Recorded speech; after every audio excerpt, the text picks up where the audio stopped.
Welcome back. So, someone sent me this. I'm Gen Z. Men in my generation are not dating. Why should we? And then underneath the headline says 63% of men aged 18 to 29 say they're single, as Gen Z men have given up on dating. Holy moly. It says all across America, marriage, sexuality, and relationships are on a steady decline among young people. According to a new Pew Research study, 63% of men aged 18 to 29 report being single. That's an insane number, man. That means that the number of young men is nearly twice that of single young women. Who are the women dating? Indicating a large breakdown in the social, romantic, and sexual lives of American men. The big question is why? Let's see, mainstream got an answer for this one. One would think that making romantic connections would be easier than ever in our digital world, but the opposite is true. Our culture of convenience has paradoxically made dating more difficult for men as they're forced into a hyper-competitive, superficial environment that emphasizes instant gratification over true human connection.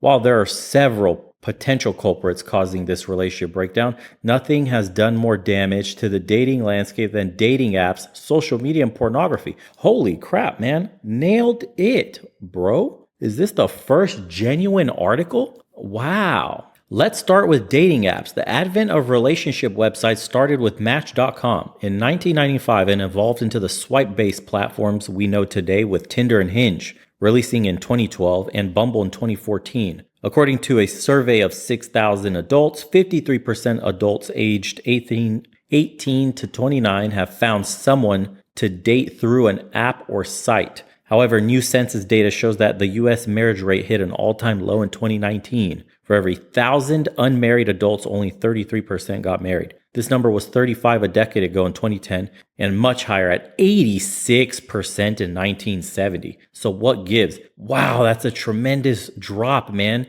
Out of 1,000 adults, 86% would get married in the 70s, guys. In the 70s was already when the decline was happening. 86%. Wow. And that has plummeted to just 33. And this data is from 2019. So this is pre-pandemic. Imagine post-pandemic. It's gotten a lot worse, man. The last 3-4 years have been insane. We're definitely below 30%. It's easier for men to date thanks to technological conveniences, yet this technology has created a counterintuitive situation, leading them to have a fickle attitude towards relationships, constantly searching for the next thing instead of committing to one person.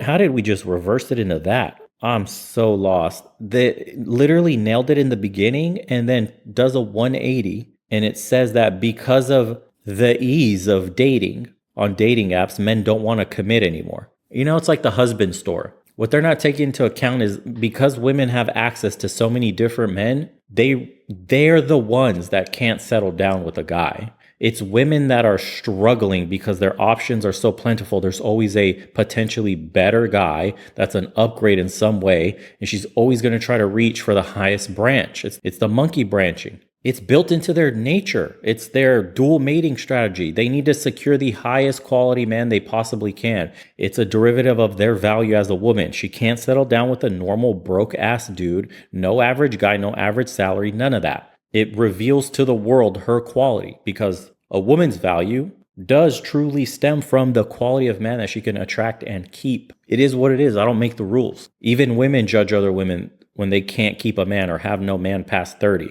It gets to that age where women are like, you're 30 something, like you only got a few more good years left in you, sister. What are you doing? What about that guy? He was nice. No, can't get with that one. He's just so boring. He's just too nice. He never says no. I don't feel anything. What happened with Brad? Oh, he's such an asshole. He never respected me. He never communicated. I swear he had to be talking like 3 different girls, but the sex was out of this world. He was driving me crazy. It was like an emotional firecracker, such a roller coaster relationship. I wish it was nice like Ted. They all have the same story, man. It's unfortunate. With the abundance of choices on dating apps, young men are finding it difficult to build deeper connections with a single person due to a sense of constant availability. That's literally the woman's issue. Men are like, dude, it's 2% of men have success on dating apps. The rule is now 98 to 2. It's not 80-20. Sorry, 95-5. And of the 5% of men, 2% are the ones that successfully close a date on dating apps. They don't understand that when a woman swipes right on a guy, it's an instant match, instant match. Every single time, instant match, instant match. She literally, imagine you as a guy. You're swiping through the dating apps and every single chick you swipe right on, I mean, every single one is a match. Every single one wants to hook up with you. Every one of them. Now you're going to start getting super picky. Now that you know in your head that this is most likely a match, all these are matches, you're going to start looking at shit like, how big's her boobs? How big's her ass? Is she fat? Is she tall? Does she have a stupid shirt on? Is her bio dumb? And this is how women are rating men because the option is guaranteed. When they're swiping through the profiles, it's a guaranteed match. You as a man, you're doing the mass swiping because you know most of them are not going to match you. Most of them probably don't even come across your profile because within 24 hours of a woman getting a dating app, it's like thousands of messages, thousands of matches. You just get buried immediately. They don't understand. This paradox of choice applies to women, not men. Men have no paradox of choice issue here. The hyper competitive they mentioned in the beginning of this article has dried up men's abilities to get women that were of equal value like they would have back in the day. Because girl next door in small town fucking Topeka somewhere, Kansas, can now get flown out to LA, to Dubai, to wherever she wants if she's genuinely beautiful. She has access through the internet. That has changed everything for women to their own detriment. Because again, paradox of choice. They can't make a decision. They're paralyzed. When a minor man, this is gaslighting. So listen to this. When a minor red flag appears in a relationship that is otherwise going smoothly, why stick around and work it out when thousands of other choices are right at your fingertips? Does that not sound like what women are doing? Young men are making that calculation every day on dating apps and are siding with the latter. What, bro? How can you blame them with the constant programming coming from social media? Wow, they're gaslighting the shit out of men. So look, man, let's go back to the very beginning where they nailed it. One would think that making romantic connections would be easier than ever in our digital world, but the opposite is true. Our culture of convenience has paradoxically made dating more difficult for men, as they're forced into a hyper-competitive, superficial environment that emphasizes instant gratification over true human connection. So they got that part right, and then they went into a gaslighting, it's your fault, it's men's fault. Men are too dumb to make decisions. Men have too many options available. It's men ruining dating. Men are the reason marriages are plummeting. Wow, you can't win. This is supposed to be Fox News, a conservative outlet. That's supposed to be men's side, but it's cuck news. That's all it is. Conservatives are garbage. Sorry. Republicans, you're fucking trash. It's all the same coin, dude. Different sides. Repubs and Dems, garbage. The left pushes the left narrative and the right still pushes a similar toned down. It's still your fault. You're the problem. Yada, yada, yada. Fucking garbage, dude. Unbelievable. This is, wow, there's no difference. Yeah, it's all mainstream news is fake news. They're really going after that women's voting block, huh? Good luck, Repubs. With social media today, men can scroll through their feeds and popular pages to view more beautiful women in one sitting than most men would see in their lifetime 100 years ago. This article is garbage. You had me in the first half. Social media vies for people's attention, leading women to commercialize themselves, which gives men an unrealistic expectation in the dating pool. Again, it's a man's fault. Men are the one with unreal expectations of the dating pool because women commercialize themselves. Women turn their bodies into a commodity. It's a man's fault for expecting that in the dating pool. Women show men a certain type of look, a certain type of woman and behavior. It's men's fault for expecting that exact behavior in all women today. You can't make this up. On social media, people are encouraged to not only show their best, even if it's fake. With the advancements in facial recognition technology, many times men are looking at women through heavily filtered and airbrushed lenses. It's not men airbrushing this shit. Women are doing this. Again, we're blaming men for what women are literally doing here.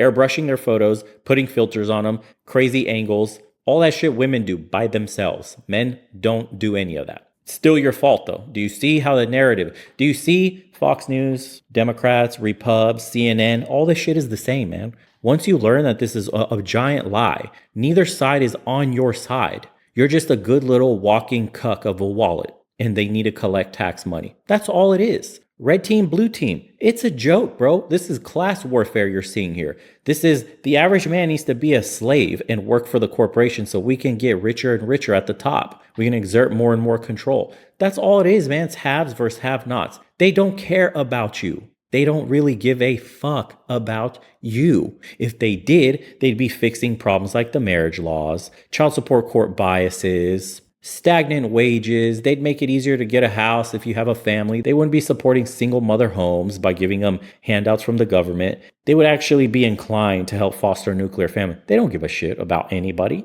men or women.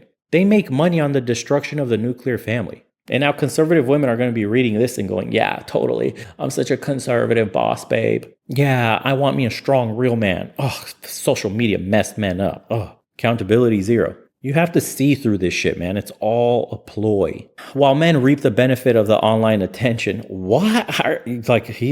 this is unbelievable. Men are left wondering how the dating pool has gotten so far out of reach. Consequently, those same women who are marketing themselves as something that they're not are left without a partner and wondering where all the good men have gone. Through social media, both sexes are conditioned to treat themselves as a number instead of embracing true human connection and partnership. Women are the only ones commodifying their bodies for financial gain. Maybe I'm just old-fashioned, but to me, flirting face-to-face leaves a bigger impression on the potential for a relationship than reacting to girls' Instagram stories with a flame emoji. Coupled with the barrage of women on dating apps, the culture of constant comparison fostered by social media makes it hard for men to commit to a relationship and settle down.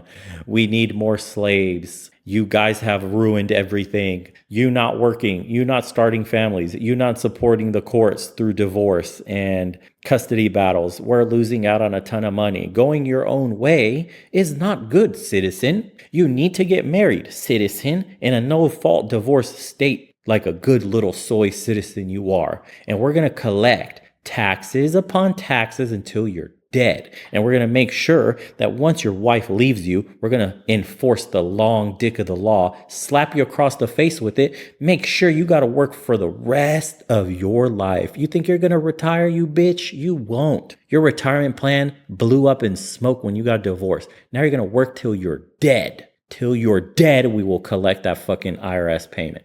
Wow. If that wasn't enough, now even men's greatest source of dating motivation has been co-opted by adult entertainment. There's no doubt that lust, which is carnal in nature, is the strongest driving motivation for men when it comes to dating. It sparks initial attraction and passion and draws people together. Ultimately, though, lust may fade, but the emotional connection typically built upon that initial sense of attraction is what can determine a relationship's success. Adult entertainment, however, completely destroys this dynamic because it shifts men's reward system to simply being carnal and physical in nature, but lacking the emotional connection necessary for healthy relationships. Today, adult entertainment is easier than ever to consume. 40 million US adults regularly visit adult websites, and 10% of adults admit to having an addiction to said content. Okay, that part they got right. Research shows that 67% of 13-year-old boys have seen at least one adult image on some sort of digital device in the past year. And by the age 18, that number rises to 90%. Yeah, it's very destructive for a teenage boy. No argument here. In adult entertainment, finding a relationship is effortless with this kind of content. This digital partner has nothing else to do but wait for you, please you, and give you exactly what you think you want.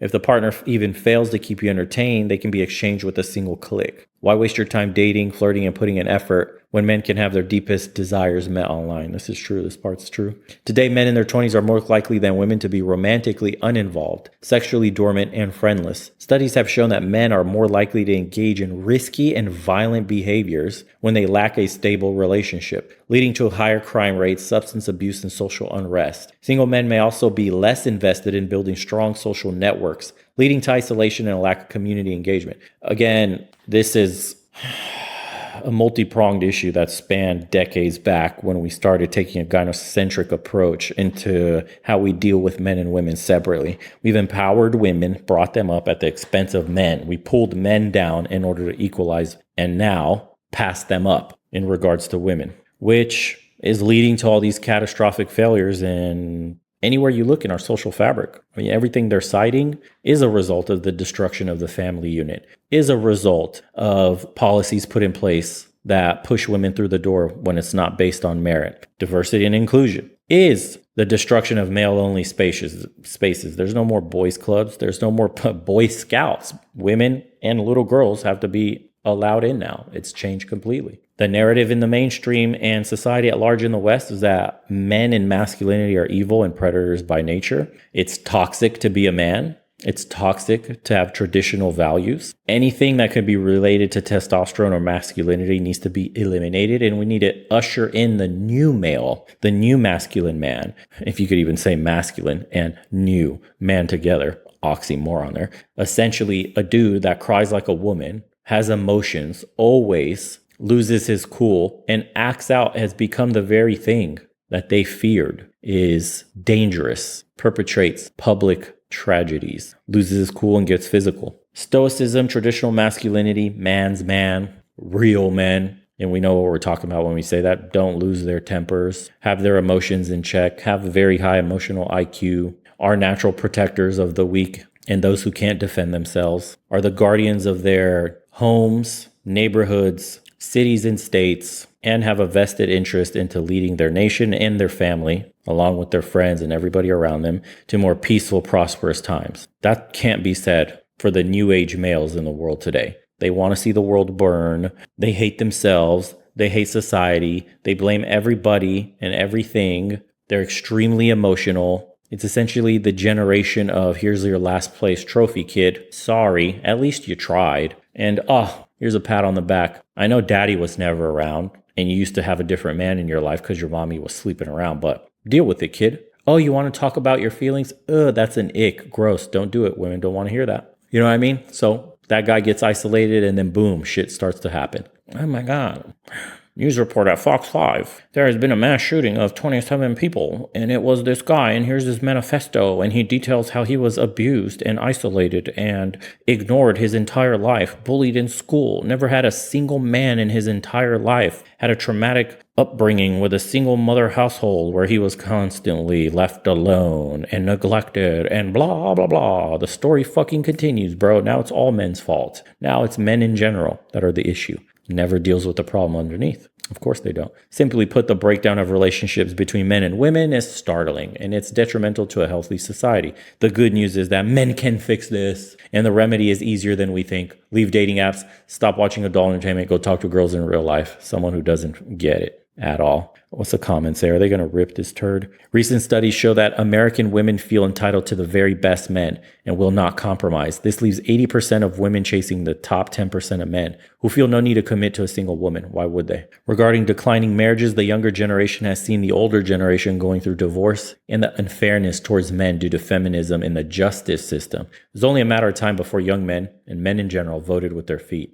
And their feet have now turned into little blue books that they're using to get on jets and fly their asses away to different parts of the world. Not a surprise, man. Anybody that's been paying attention to this knows that it's a natural response. Passport bros, expat lifestyle, completely walking away from the system, going out in the boonies, some small town, living by yourself, not dealing with anything. It's a response to the perceived injustices in the current society that we're living in today. And it's only going to keep getting, in their eyes, worse. For other men, they'll say, hey, we're just getting free. Men have an answer. It's only a problem when men are happy now and they found a solution. I read the comments, you guys. I see what you're saying. A lot of it does make sense. They're trying to shame people into getting married in this broken system. Yet they never sit there and ask men, why don't you want to get married? It always defaults to, yeah, he just wants to be a player and fuck all the women he can on dating apps. Bro, most men are not getting matches.